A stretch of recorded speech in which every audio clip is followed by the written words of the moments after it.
Oke, halo teman-teman, kembali lagi dengan saya Bram IT Expert. Di sini kita akan membuka sebuah bab baru, yaitu networking model. Pada bab sebelumnya kita sudah membahas bab materi, yaitu tentang about router OS. Jadi router OS dan router board itu saling memenuhi satu sama lain.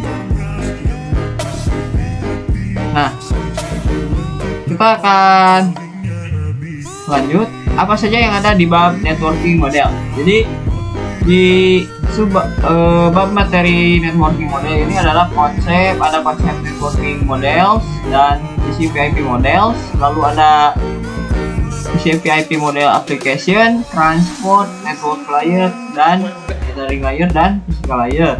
Lalu ada encapsulation dan ada OSI model. Nah, kita lanjut. Oh iya teman-teman, jadi kita akan belajar networking model ini dalam satu video, jadi tidak akan dipisah-pisah. Mungkin video ini akan lama ya teman-teman, jadi kalian harus tetap semangat. Lalu untuk selanjutnya, video materi selanjutnya itu adalah konsep networking model. Konsep networking model. Di sini ada jaringan komputer mengacu pada perangkat komputasi yang saling terhubung serta dapat bertukar data dan berbagi sumber daya satu sama lain. Nah, di sini juga ada untuk terjalinnya proses bertukar data tersebut diperlukannya aturan yang mendefinisikan bagaimana kumpulan komputer agar saling komunikasi. Lalu di sini ada jaringan komputer mengacu pada perangkat komputasi yang saling terhubung serta dapat bertukar data dan berbagi sumber daya satu sama lain. Oh, saya salah ya teman-teman. Jadi ini ada dua ya.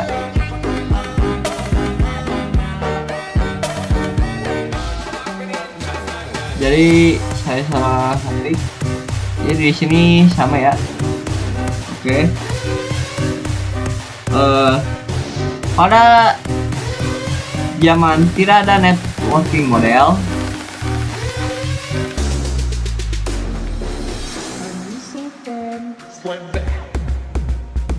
para vendor-vendor seperti IBM, contohnya IBM, dan ini ada vendor lain.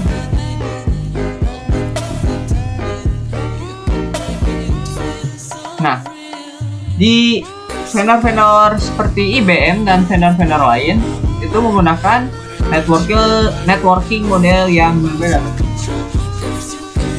Jadi untuk menghubungkan vendor IBM dan vendor lainnya itu tidak bisa teman-teman. Karena apa? Karena mereka membuat networking model miliknya masing-masing teman-teman. Jadi untuk menghubungkannya itu sangat susah banget teman-teman. Jadi networking model tuh seperti perangkat misalkan perangkat software, kalau ada hardware. Nah, perangkat-perangkat ini mereka membuatnya dengan konsep networking modelnya yang sendiri-sendiri teman-teman, jadi masing-masing. Nah, setelah masalah ini terjadi, maka di sini maka terbuatlah OSI model dan TCP/IP model. Jadi OSI model itu dibuat oleh International Organization for Standardization. Jadi ini adalah yang membuat OSI model itu. Lalu ada TCP/IP model, teman-teman, yaitu dibuat oleh Departemen Delindo. Nah, setelah ada OSI model dan TCP/IP model ini, maka semua vendor seperti IBM dan vendor-vendor lainnya menggunakan networking model seperti TCP/IP dan OSI model. Nah, kenapa dibuat networking model oleh kedua ini, teman-teman? Karena untuk menghubungkan networking model IBM dan networking model lainnya, teman-teman. Jadi vendor lain dan misalkan vendor satu dan IBM itu bisa saling terhubung karena vendor satu dan IBM ini menggunakan networking model yang sama. Jadi masalah ini sudah terselesaikan, teman-teman.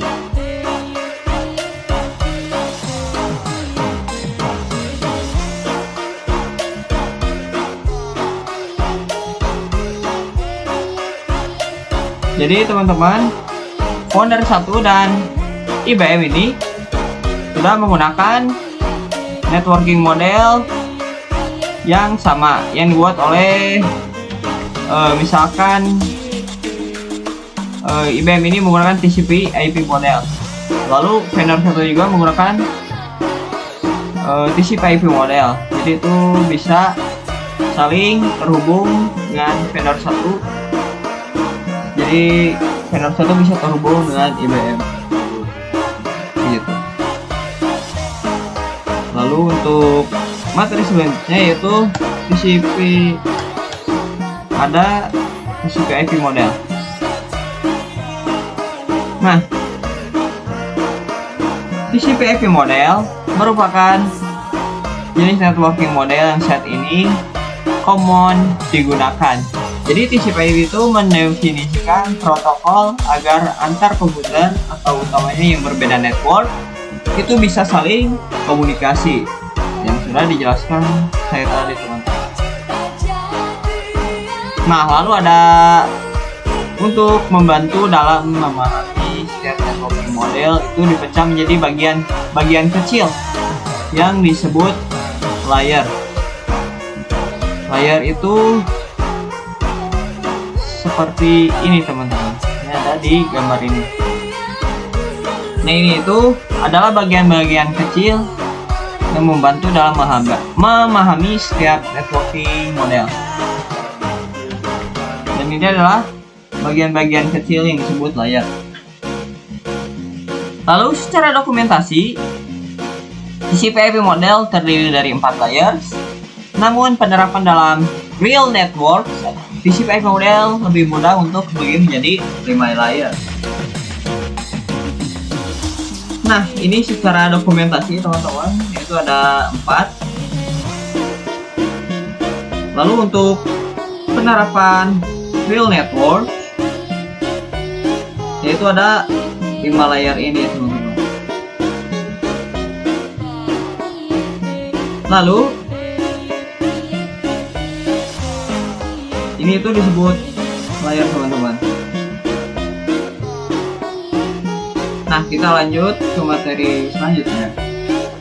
Oke, kita lanjut ke materi selanjutnya, yaitu TCP/IP model application layer. Nah, jadi di sini adalah ada pengertian nih, ya, teman-teman. Jadi, application layer berfungsi sebagai antarmuka dengan aplikasi. Application layer berfungsi sebagai antarmuka dengan aplikasi. Jadi mengatur bagaimana aplikasi dapat mengakses jaringan dan kemudian membuat pesan-pesan berskala. Di antara contoh service dari application layer itu seperti HTTP, POP3, SMTP, IMAP, SSH, dan sebagainya. Di sini juga ada HTTP itu digunakan ketika kita mengakses suatu web server. Nah, di sini ada gambar, teman-teman. Jadi, gambar ini ada klien, teman-teman.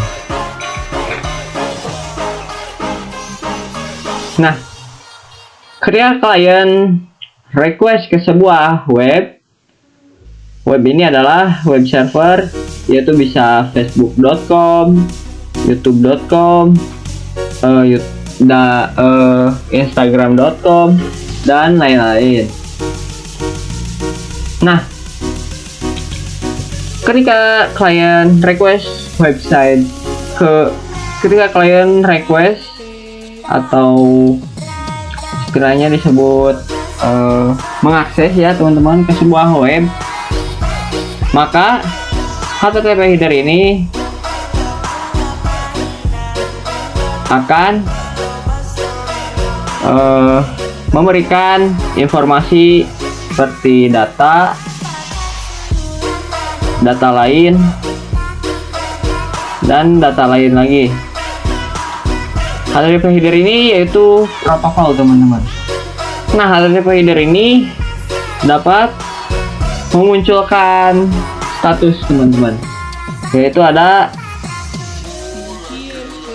200 oke.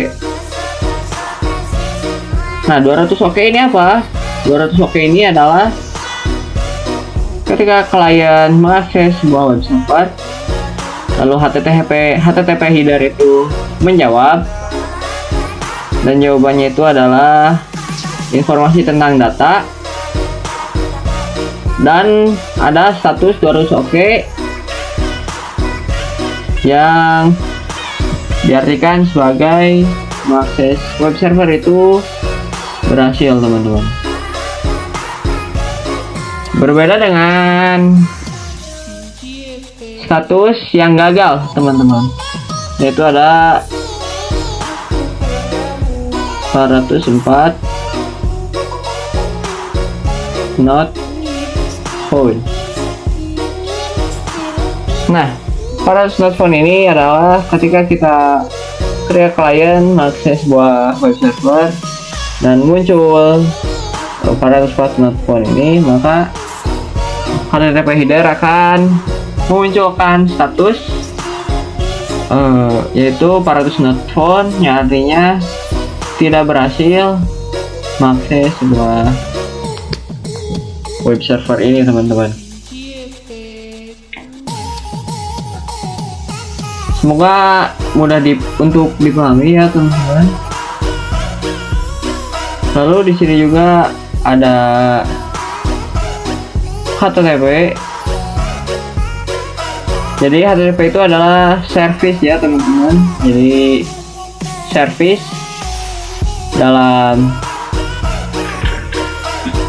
HTTP header dalam sebuah aplikasi layar, yaitu service-nya itu HTTP header. Service itu seperti untuk membantu, teman-teman, untuk membantu sebuah aplikasi layar ini. Lalu di sini juga ada POP3, yaitu untuk email ya, teman-teman. Jadi POP3 ini untuk menerima email. Nah, POP3 juga sama, teman-teman, yaitu untuk menerima email. Jadi POP3 itu istilahnya berjalan seperti HTTP header, teman-teman. Kalau ada IMAP, yaitu untuk mengirimkan email ya, contohnya itu sama seperti POP3, namun kebalikannya, teman-teman. Nah, kita lanjut ke TCP/IP model transport layer. Nah, TCP/IP model transport layer ini, yaitu fungsi dari transport layer adalah menyajikan atau memberikan service ke application layer, atau transfer data.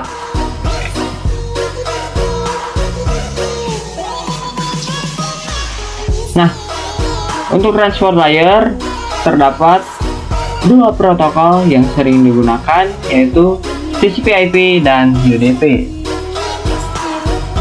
Nah, kita gambarkan saja seperti ini ya teman-teman. TCP error recovery. Nah, ketika sebuah client request ke web server, maka HTTP header ini akan memberikan data lain dan data lain. Nah, ketika klien ini gagal untuk mengakses sebuah web server, maka kita gunakan misalkan transport layer, yaitu protokolnya TCP teman-teman. Nah, ketika sebuah klien gagal mengakses sebuah web server, maka TCP/IP ini digunakan untuk IP karena support error checking. Jadi TCP/IP ini adalah untuk merecovery sebuah web untuk mengirimkan ulang ke klien. Jadi ketika klien ingin mengakses sebuah web, maka ketika gagal, maka TCP/IP ini akan membantu merecovery atau mengembalikan untuk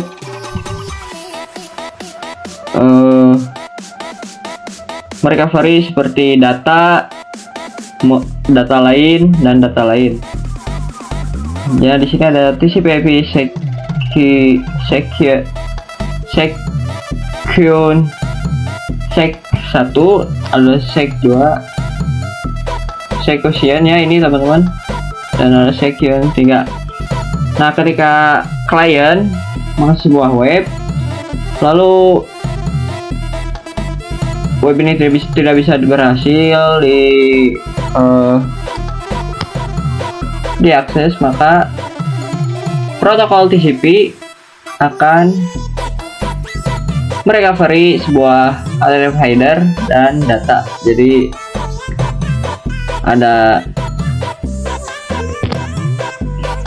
klien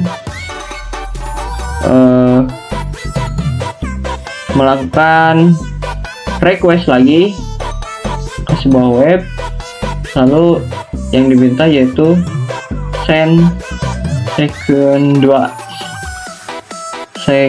ya guys, ya teman-teman, section 2. Nah, section 2 ini pasti akan merecovery seperti HTTP header, data dan data lain seperti itu. Nah, berbeda dengan UDP. Ketika klien mengakses sebuah web, UDP dan kita menggunakan protokol UDP. Misalkan klien gagal, UDP ini tidak akan peduli. Jadi UDP ini akan langsung mengirimkannya ke klien tanpa maupun itu data-data yang hilang dan data-data yang hilang lainnya. Jadi ketika klien ini gagal mengakses sebuah web dan protokolnya menggunakan UDP, maka data-data seperti informasi itu akan dikirimkan secara tidak dicek dulu ya teman-teman. Jadi istilahnya UDP ini akan langsung mengirimkannya ke klien. Nah, UDP ini juga digunakan untuk video streaming, game, dan aplikasi lain yang membutuhkan kecepatan data. Seperti itu teman-teman. Nah, salah satu mekanisme yang disediakan oleh transport layer khususnya pada TCP/IP adalah error recovery mechanism. Nah, ketika protokol UDP itu seperti yang saya jelaskan tadi teman-teman, adalah tidak mencek dulu data-data di sini teman-teman. Jadi asal langsung kirim saja teman-teman. Nah, TCP/IP ini seperti yang saya jelaskan tadi, ketika klien gagal mengakses, gagal request ke web, maka klien itu akan request lagi ke web server ini. Nah, protokol TCP akan mengirimkan ulang ke klien ini teman-teman. Dan dalam pengirimannya yaitu ada data dan HTTP header. Seperti data lain dan data lain. Nah, ini adalah contoh pengertian dari error recovery mechanism. Oke, semoga kalian bisa memahami transport layer ini teman-teman. Lalu ada network layer. Nah, di network layer ini adalah untuk network layer hanya terdapat satu contoh, yaitu IP. Dan IP menyediakan dua fitur yang sangat penting, yaitu addressing dan routing, yang dimana berfungsi untuk menangani konektivitas dan pemilihan jalur. Nah, setiap perangkat jaringan memerlukan alamat unik di jaringan. Nah, saya akan bahas teman-teman. Jadi untuk addressing atau IP address ini adalah, jadi kalau yang addressing itu bahwa IP address itu sendiri yaitu memberikan nama pada perangkat di jaringan komputer. Jadi seperti ketika komputer ini ingin berkomunikasi dengan komputer ini, kita beri nama PC1 dan PC2. Nah, ketika PC1 ingin berkomunikasi dengan PC2, maka PC1 itu perlu mengetahui alamat IP PC2 teman-teman, yang dinamakan IP address.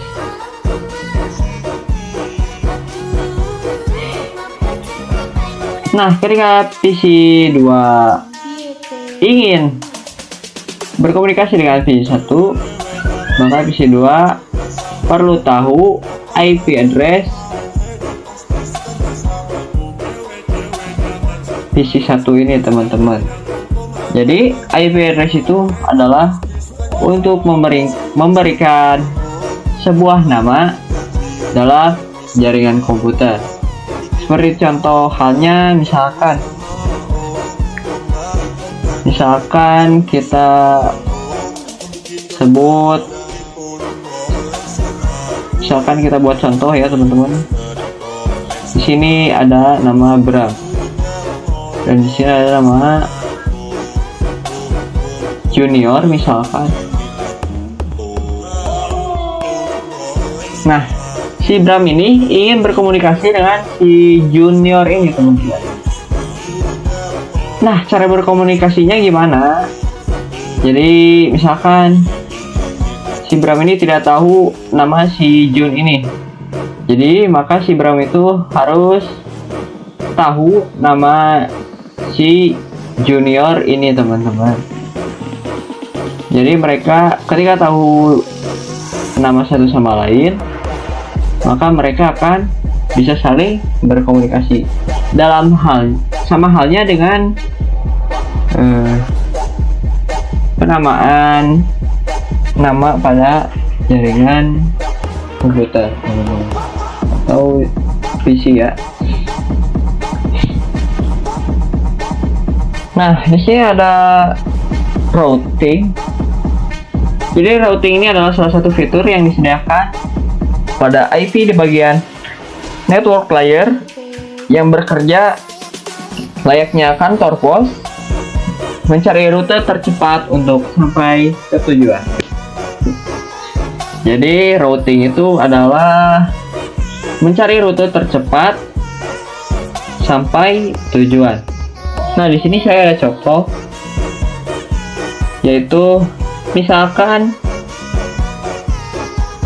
si komputer A ingin mengirimkan pesan ke alamat A. Nah, untuk rute tercepat itu kemana teman-teman? Jadi di sini ada kantor pos. Kantor pos ini akan membagikan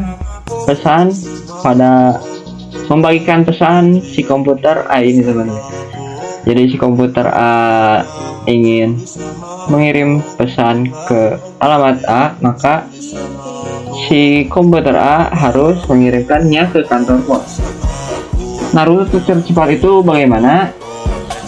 Nah, jadi rute tercepat untuk mengirim pesan ke alamat A yaitu ke kantor pos 1, ke kantor pos 2, lalu sampailah pesan itu ke alamat A. Jadi kantor pos ini sebagai router. Nah, untuk cara kerja router disebut routing teman-teman. Routing ini adalah untuk mencari rute tercepat sampai tujuan. Jadi rute tercepat untuk mengirim pesan si alamat A. Maksud saya untuk mengirim pesan si komputer A ke alamat A yaitu pada rute ini teman-teman. Jadi si A mengirim ke kantor pos 1, lalu mengirimnya ke kantor pos 2, sampailah ke alamat A ini teman-teman.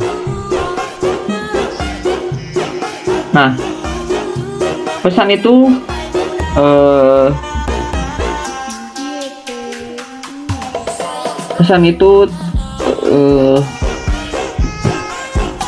ada 2 jalur ya teman-teman. Jadi pesan ini menggunakan 2 router saja teman. Jadi ini adalah yang tercepat. Lalu ada PCB ya, atau PC2. Nah, PCB ini ingin mengirim pesan ke alamat B. Nah, untuk rute tercepatnya kemana? Nah, di sini ada 2 jalur ya teman-teman.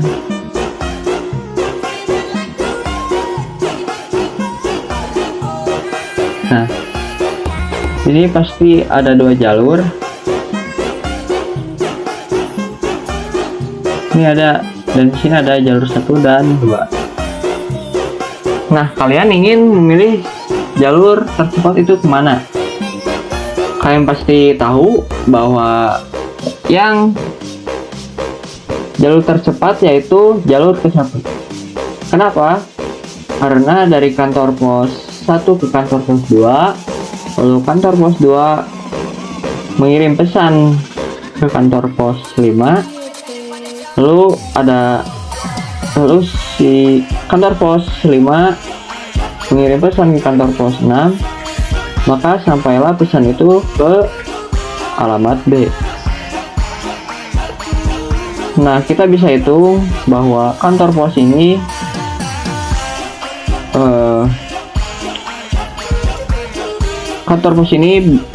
pasti, jadi kantor pos ini memakai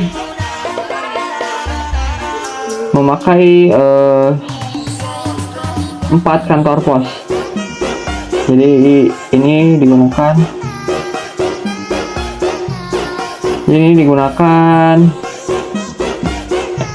untuk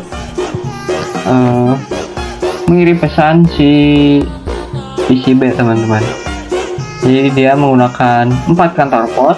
Berbeda halnya dengan rute kedua, teman-teman, yaitu dari kantor pos 1 ke kantor pos 3, lalu ke kantor pos 4, dan ke kantor pos 5, dan kantor pos 6, lalu sampailah ke address B. Nah, di sini perbedaannya sangat terlihat ya, teman-teman. Rute kedua itu memakai 5 kantor pos, teman-teman. Jadi 1, 2, 3, 4, 5. Seperti itu, teman-teman. Jadi kantor pos ini diibaratkan sebagai router. Jadi cara kerja router itu dinamakan routing, seperti itu, teman-teman. Oke, teman-teman, semoga kalian paham tentang TCP/IP model network layer. Nah, kita akan lanjut ke materi berikutnya, yaitu TCP/IP model physical layer dan data link layer. Nah, jadi di sini ada TCP/IP model physical layer dan data link layer. Jadi data link layer mendefinisikan protokol yang dibutuhkan pada physical layer, teman-teman. Jadi salah satu fitur pada data link layer ialah FCS, Frame Check Sequence, yaitu error detection. Lalu ada mekanisme. Jadi mekanisme itu hanya mendeteksi error tanpa recovery atau tanpa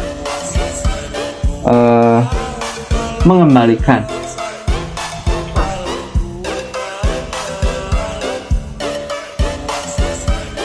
Nah, di sini juga ada addressing. Yang digunakan pada data link adalah MAC address.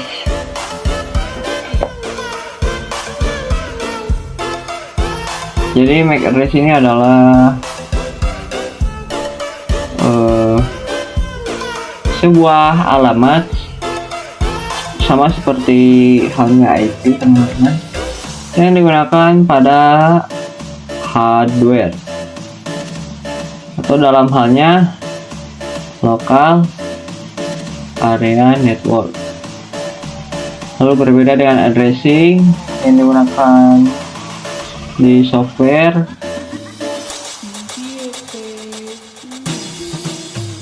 Pokoknya hardware dan software itu adalah perangkat lunak dan perangkat keras. Jadi IP address itu sering digunakan di software, lalu MAC address itu sering digunakan di sebuah hardware atau perangkat keras. Lalu di sini ada physical layer, mendefinisikan kabling pada suatu jaringan komputer atau mendefinisikan secara fisik apa yang digunakan untuk menghubungkan antar device. Jadi kita akan membahasnya satu persatu. Jadi data link layer itu ada 2 protokol ya, teman-teman, yaitu ada FCS dan error detection mechanism. Nah, kita akan bahas teman-teman.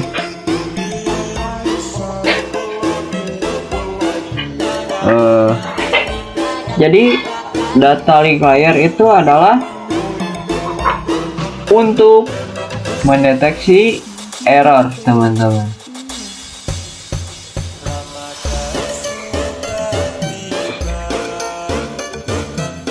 Data link layer itu hanya mendeteksi error saja teman-teman.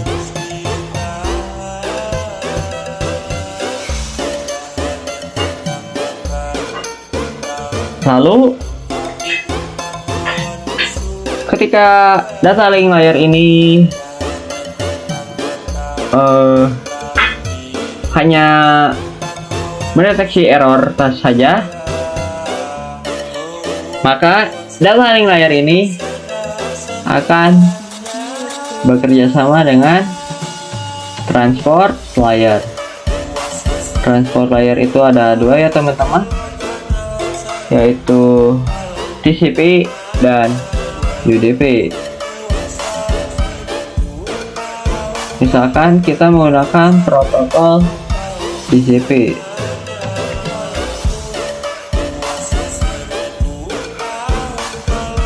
Nah, di sini ada frame sequence, yaitu error detection. Nah, misalkan kita menggunakan protokol frame sequence. Di sini data linknya menggunakan protokol FGS.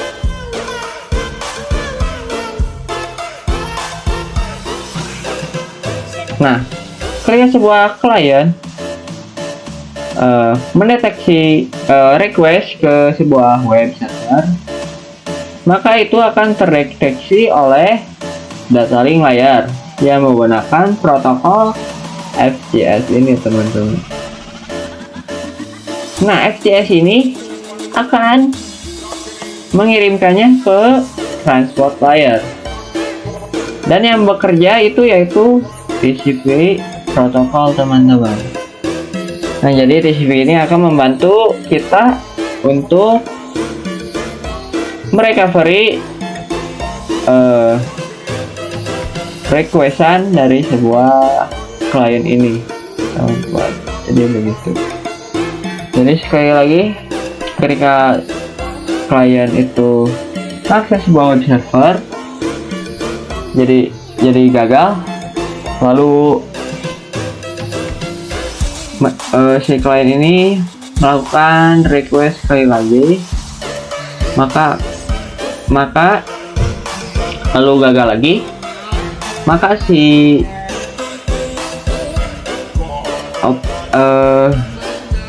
status gagal itu akan menuju data link layer, lalu yang bekerja itu FGS. Data link layer ini akan menghubungkan ke transport layer, dan yang bekerja itu adalah TCP protokol teman-teman. Jadi si TCP protokol ini akan merecovery requestan dari klien ini teman-teman.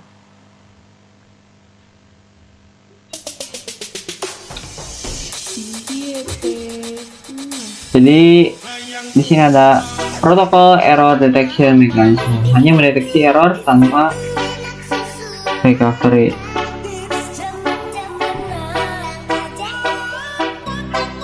Jadi di sini ada ini ya teman-teman, ada EDM dan FGS.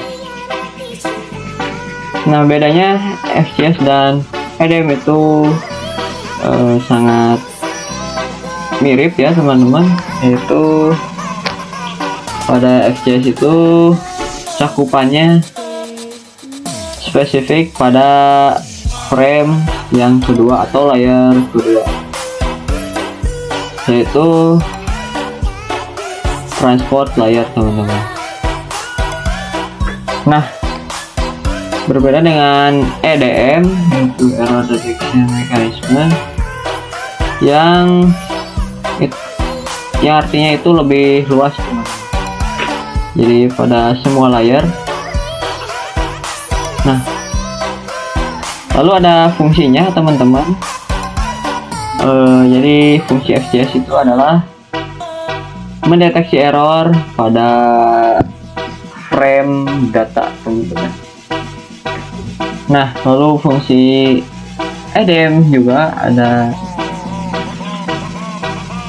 Ini itu EDM itu mencakup pada semua jenis data atau transmisi. Jadi frame data itu seperti more data, teman-teman. Lalu ada recovery. FCS itu tidak melakukan recovery. Jadi yang merecovery yaitu si transport layer ini, teman-teman. Jadi error detection mechanism itu tidak semua protokol, maksudnya tidak semua EDM itu merecovery, tetapi recovery itu tergantung protokol lain, yaitu transport layer. Jadi sama-sama mirip ya, teman-teman, seperti itu. Semoga kalian mudah untuk pahamnya, teman-teman. Sini ada physical layer. Jadi physical layer adalah mendefinisikan cabling pada suatu jaringan komputer atau mendefinisikan secara fisik apa yang digunakan untuk menghubungkan antar device. Jadi ketika si komputer, misalkan komputer 1 ini dan komputer 2, jadi si komputer 1 ingin berkomunikasi dengan komputer 2 itu pakai apa sih? Jadi ingin berkomunikasi itu bagaimana? Nah, jadi physical layer itu adalah cara untuk PC1 dan PC2, caranya itu bagaimana agar bisa berkomunikasi. Misalkan ini ingin berkomunikasinya menggunakan kabel. Nah, ini adalah contoh dari physical layer itu sendiri, teman-teman. Bagaimana cara menghubungkan si komputer 1 dan PC2 itu, teman-teman. Nah, tidak hanya kabel, di sini juga ada wireless untuk menghubungkan si komputer 1 dan si komputer 2. Si komputer 2 ini, teman-teman. Jadi ini tuh dimaksudkan sebagai cabling. Jadi itu mendefinisikan secara fisik apa yang digunakan untuk menghubungkan antar device ini, teman-teman. Menghubungkan antar device itu menggunakan bisa kabel dan nirkabel atau wireless, teman-teman. Seperti itu. Semoga kalian paham. Lalu kita lanjut ke materi berikutnya, yaitu encapsulation dan decapsulation. Nah, encapsulation dan decapsulation. Jadi encapsulation itu proses membungkus data dengan header. Jadi header itu seperti TCP, lalu ada IP, lalu ada data link. Nah, yang bekerja pada header IP yaitu ada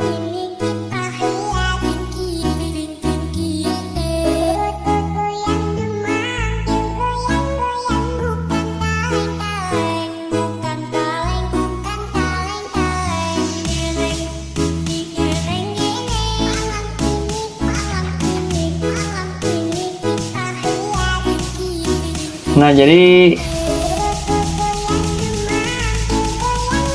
pada header IP, yang bekerja pada header IP yaitu adalah addressing, dan routing.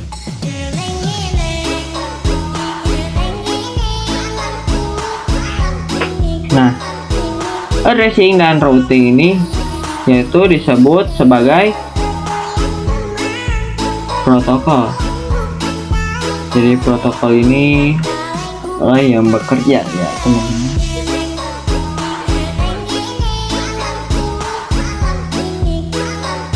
Nah, encapsulation itu proses mengumpulkan data dengan header pada data di setiap layarnya. Di layar itu seperti TCP, IP, misalkan application layer, lalu ada data link layer, network layer, transport layer. Jadi itu yang disebut layer. Adapun decapsulation maka itu sebaliknya. Nah, kita akan bahas ya teman-teman, yaitu encapsulation dan decapsulation. Nah, di layer 1 kita itu ada di layer 1 itu ada yang namanya application layer. Nah, di layer kedua ini ada transport layer teman-teman. Application layer, transport layer. Lalu di layer kedua itu ada network layer. Nah, di layer keempat itu ada data link layer. Nah, pada layer kelima itu ada application layer. Maksud saya bukan application ya, yaitu ada physical layer.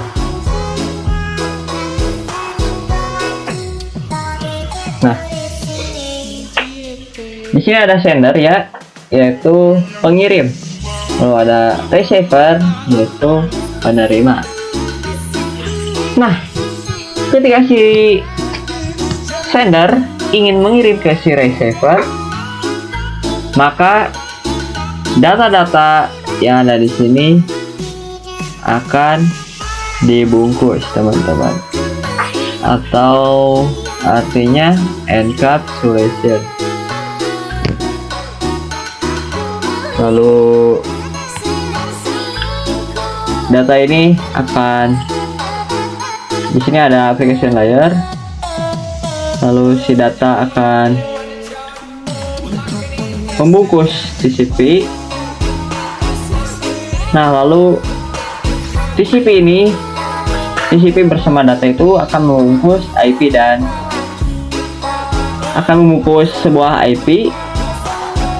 Di sini ada data, TCP, IP, maka tiga ini akan dibungkus.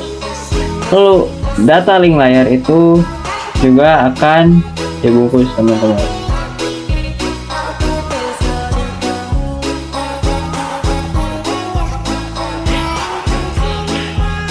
Nah, sesudah dibungkus, sudah semuanya ini dibungkus, maka si physical layer ini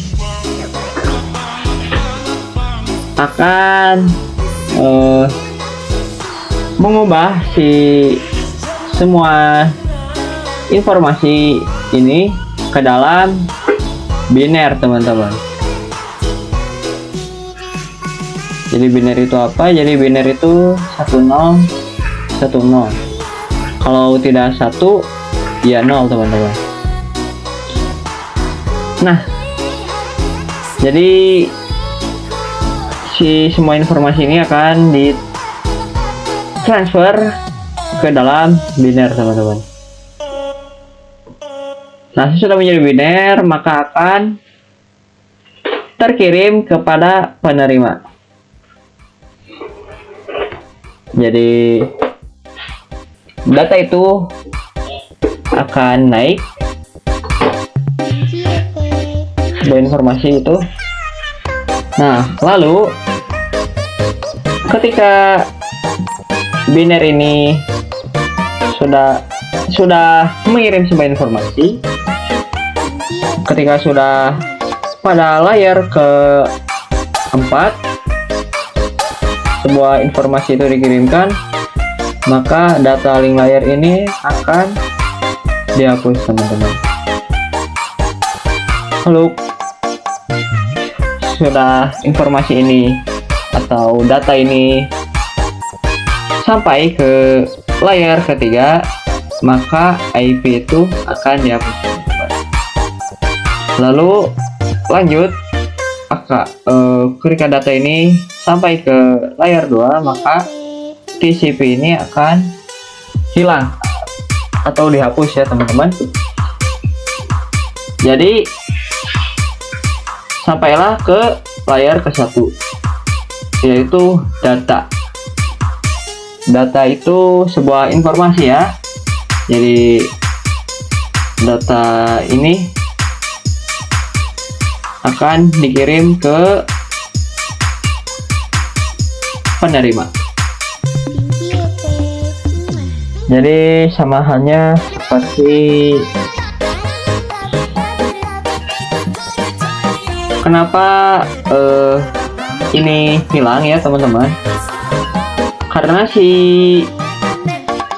penerima ini hanya menerima sebuah data saja, teman-teman.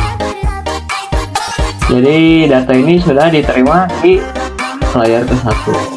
Seperti itu proses pengiriman encapsulation. Nah, yang dihapus ini dimaksudkan ke decapsulation, itu hanya jadi si receiver itu hanya menerima data dari si sender saja, teman-teman. Seperti itu, teman-teman. Nah, kenapa harus ada TCP/IP data link seperti ini, teman-teman? Karena jika tidak ada, maka si data yang dikirim ke si receiver, maka itu tidak akan diterima oleh si receiver, teman-teman. Jadi data link ini atau networking model ini berguna untuk mengirim sebuah data atau menerima sebuah data, sebaliknya atau sebaliknya, teman-teman. Nah, jika tidak ada data link, maka sebuah tidak hanya data link, IP, TCP ini adalah sebuah ini ya, teman-teman, header, maka itu tidak akan sampai datanya ke si receiver. Jadi jika tidak ada header ini, maka pengiriman data tidak akan sampai ke si receiver, seperti layer, aplikasi layer, transport layer, network layer, data link layer, SQL layer. Nah, jadi ini adalah sebuah proses mengirim atau menerima data. Misalkan ini sender ini PC1 dan PC2 ini, teman-teman. PC1, PC2. Nah, jadi encap. Jadi ini adalah pengertian sebuah pengiriman data dari atau menerima data dari PC1 dan PC2, teman-teman. Jadi mengirim datanya itu seperti contoh ini, teman-teman. Nah, lalu ini tuh disebut pengertian encapsulation dan decapsulation. Nah, di sini ada application layer dan data. Nah, seperti yang dijelaskan tadi, teman-teman, kita coba ulang lagi sekali lagi. Application layer itu adalah layer satu, yaitu sama dengan data. Ini data ya. Lalu transport layer yaitu data ditambah TCP header segment. Lalu network layer data yaitu TCP header ditambah IP paket. Nah, data link layer yaitu TCP header, IP, data link layer, data trailer, dan frame. Layer yang mengubah semua data ini ke biner, lalu mengirimkannya ke receiver seperti itu teman-teman. Lalu ketika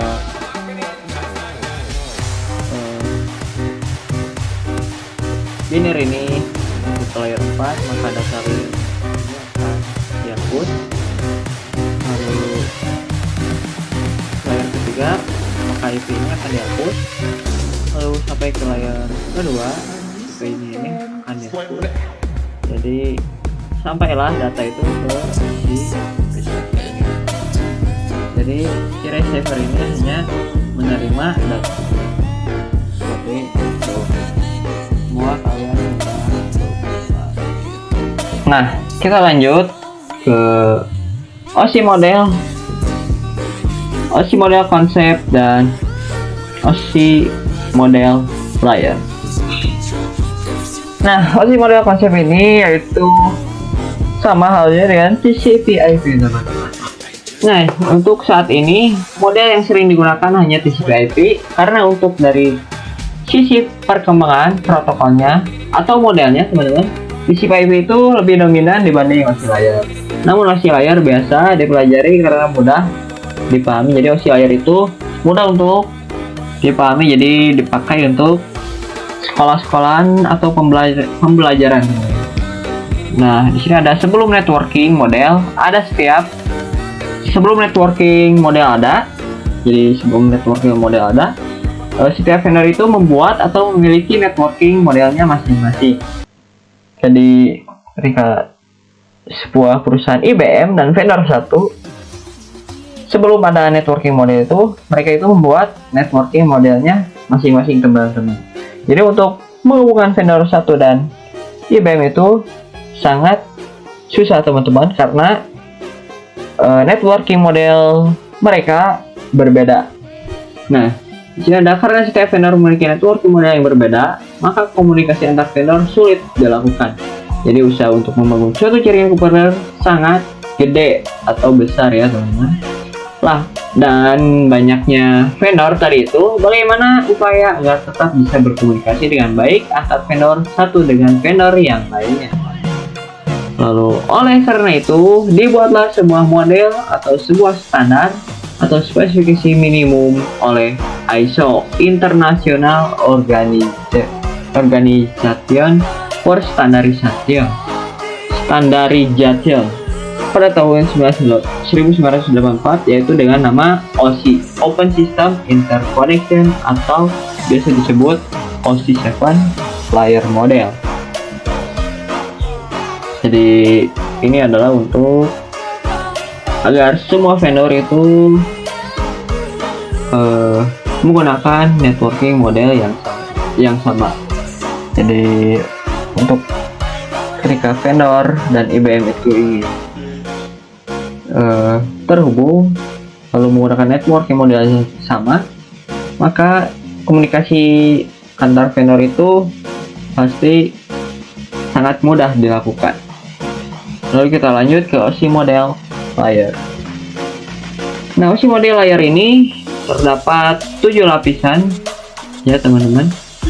Jadi 7 lapisan itu ada application layer, presentation layer, session layer, transport layer, network layer, data link layer, dan data layer. Nah, di sini ada tabel ya teman-teman.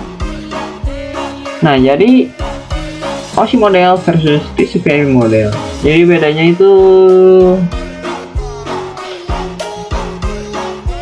itu kalau OSI model itu ada 7 dan TCP/IP model itu ada 5 layer ya teman-teman. Jadi application, presentation, session itu hanya satu teman-teman, yaitu menjadi application saja dalam TCP/IP model. Nah, sama halnya TCP/IP model dan OSI model itu sama ya teman-teman untuk prosesnya. Namun TCP/IP dan OSI model itu berbeda pada tiga ini ya teman-teman, tinggal layer ini. Jadi TCP/IP hanya menggunakan satu layar saja, jadi application saja teman-teman, jadi disatukan ya. Nah, lalu ada transport. Nah, di sini 4 layer ini sama ya teman-teman, jadi ini sama. Di sini ada segmen, IP paket, frame, dan bit. Jadi bit ini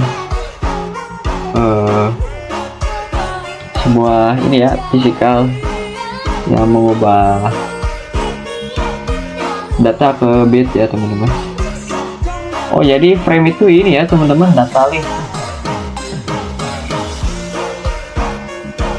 Nah, data link ya frame.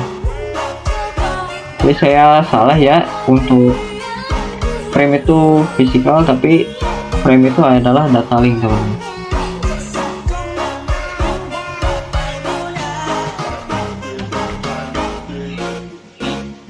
Nah, kita lanjut. Di sini ada layer 7 PDU. Jadi layer 7 PDU pada application itu adalah layer 7 ya teman-teman. Lalu ada layer 6 itu presentation, layer 5, 4, 3, 2 dan bit. Nah, kita lanjut ya teman-teman. Jadi OSI model dan TCP/IP model itu cara kerjanya sama ya. Nah, di sini ada lower layer berkaitan dengan user interface, data formatting, dan communication session. Jadi layer 1 dan layer 4 ini itu yaitu lower layer teman-teman, yang berkaitan dengan user interface, data formatting, dan communication session. Lalu ada upper layer. Ini ya upper layer teman-teman. Ini upper layer ini berkaitan dengan bagaimana data itu mengalir. Nah, data itu mengalir melalui layer 5 dan 7. Nah, oke, seperti itu saja teman-teman. Oke, sangat panjang ya teman-teman, ternyata networking model itu. Semoga kalian mudah untuk kalian pahami.